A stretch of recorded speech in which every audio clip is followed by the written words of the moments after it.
అందరికీ నమస్కారం అండి. నా పేరు జోష్న.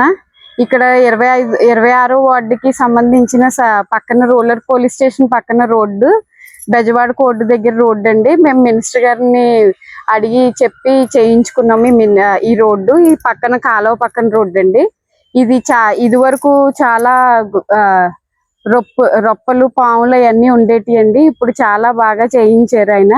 ఆయనకి చాలా చాలా థ్యాంక్స్ చెప్పుకుంటున్నామండి మినిస్టర్ గారికి. మీ అందరికీ నమస్కారం అండి. అవుతానండి, చాలా ఇబ్బంది పడేవాళ్ళం. పాములు వచ్చేసి ఇంట్లోకి అలా ఉండేటిది. ఇప్పుడు కాలువ పక్క నుంచి రోడ్డు వేయడం కూడా మాకు బాగా ఉపయోగపడింది. ఇంకొకటి ఏంటంటే వర్షాలు అవన్నీ వచ్చినప్పుడు ఇక్కడ కాలువ పక్కన అంతా మునిగిపోయాయండి మా ఇల్లులు అవన్నీ. ఇప్పుడు అటువంటి సమస్య ఏమీ లేకుండా ఆయన చాలా బాగా చేయించారు.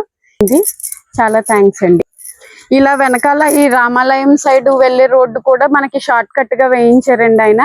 ఇక్కడ మాకు ఎటు ఇబ్బంది లేకుండా వాటర్ ఫెసిలిటీ అవి కూడా బాగా పెట్టించి అంత ఇబ్బంది లేకుండా చేశారు. ఇటు మనకి ఇక్కడ 4 వైపుల రోడ్డు కూడా మనకి వచ్చేలాగా మంత్రి గారికి చాలా వందనాలండి, రామానాయుడు గారికి. ఆయన ఎంత బిజీగా ఉన్నా కూడా ఈ నియోజకవర్గానికి సంబంధించింది అంతా కూడా ఆయన చిన్న విషయం కూడా ఆయన దగ్గరుండి జాగ్రత్తగా అన్ని బాగా చేయిస్తున్నారు. చాలా థ్యాంక్స్ అండి.